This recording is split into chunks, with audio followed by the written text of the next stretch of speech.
While exploring the history of American education in class, the most captivating subject I've learned was the history of African American education. From W.E.B. Du Bois to Cornel West, African American education has been increased in awareness. In this presentation, it is my goal to talk about the history as well as the people who helped influence African American education.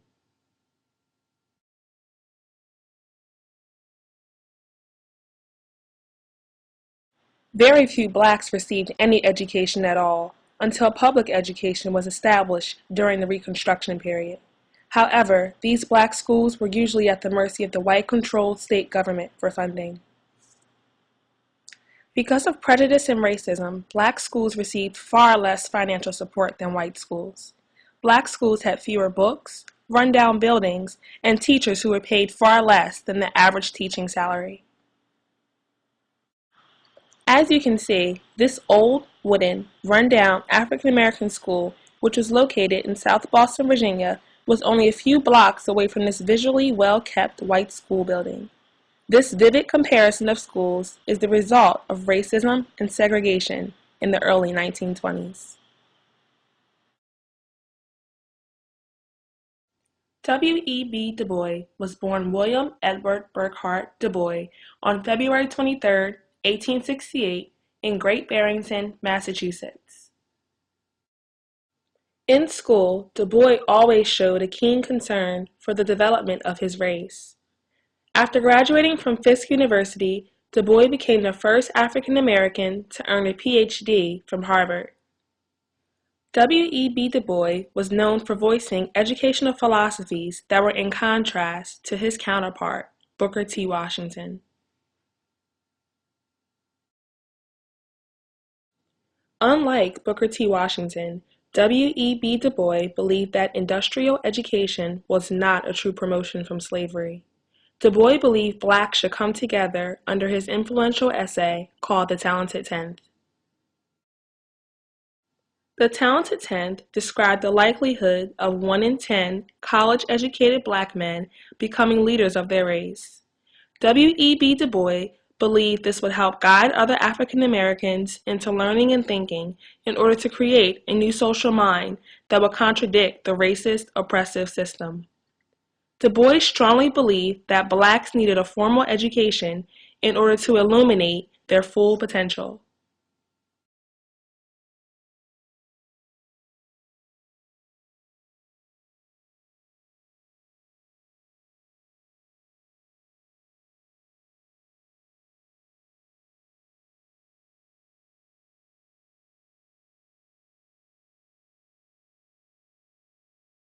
During the 1950s and 60s, racial segregation still existed in public facilities such as restaurants, public transportation, and schools. Although the Declaration of Independence stated that all men are created equal, African Americans were often treated differently than whites in many parts of the United States. Many state legislatures even enacted laws that made racial segregation legal. These laws came to be known as the Jim Crow laws.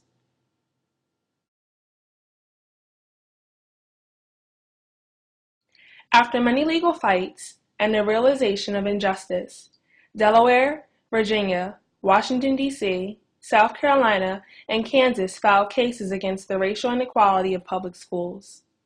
On October 1, 1951, all 5 of these cases were appealed and consolidated to the Supreme Court under the name Brown v. Board of Education.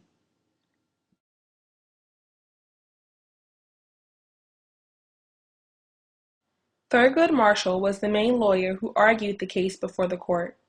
Marshall argued that separate school systems for blacks and whites were unequal and violated the Equal Protection Clause of the 14th Amendment.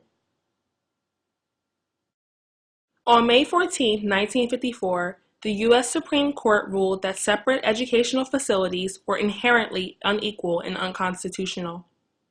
Although it would be many years before all segregated school systems were to be desegregated, the Brown v. Board of Education case allowed blacks and whites to finally learn and be educated in the same classroom. After this case ruling, San Francisco State University became the first four-year college to establish an all-black studies department in 1968.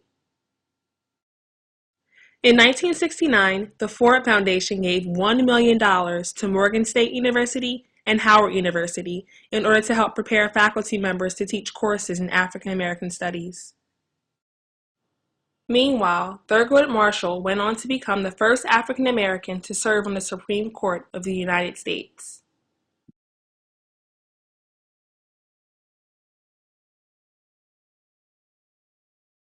Dr. Cornel West is an American philosopher, author, critic, and a class of 1943 university professor at Princeton University. There, he teaches African American studies. Dr. West is an important voice to African Americans in education today because his school experience and accomplishments encourages everyone. For example, at age 17, West enrolled in Harvard as an undergraduate. He took 8 courses per term as a junior and graduated 1 year early, achieving magna cum laude in literature. After Harvard, West pursued his doctorate in philosophy at Princeton University. Indiana University identifies Dr. Cornel West as a man who was, quote, devoted to celebrating African American citizens who have left an indelible mark on people of all cultures and races. Today, West has spoken to students, activists, as well as scholars about topics such as race relations, cultural diversity, and education.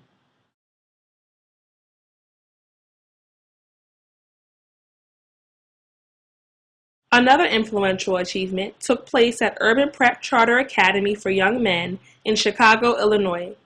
This charter school is the country's first all-boys charter public high school. Urban Prep was founded in 2002 by a group of African American education, business, and civic leaders led by the founder named Tim King.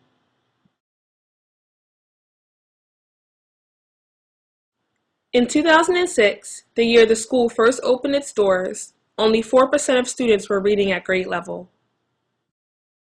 After 4 years of heavy mentoring, extended school hours, and determination, August 12, 2010 became a day of gratitude for these young men. Not only were these students about to graduate, but all 107 seniors got accepted into four-year colleges. During graduation, founder Tim King asked the graduates to take the stage and recite their school creed one final time. All together, with raised arms, they recited 2 words, "We believe."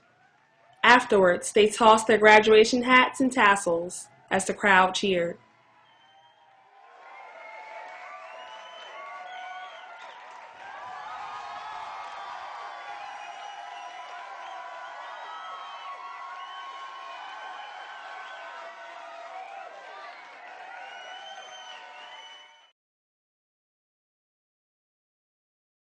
From racial segregation to now, African Americans in education have a lot to be thankful for. Influential leaders of the past and present have encouraged me, as well as others, to keep going no matter what. As an African American female college student, I am proud of my heritage, as well as the freedom to work towards a college degree. With determination and a positive mindset, I believe I can do anything I put my mind to.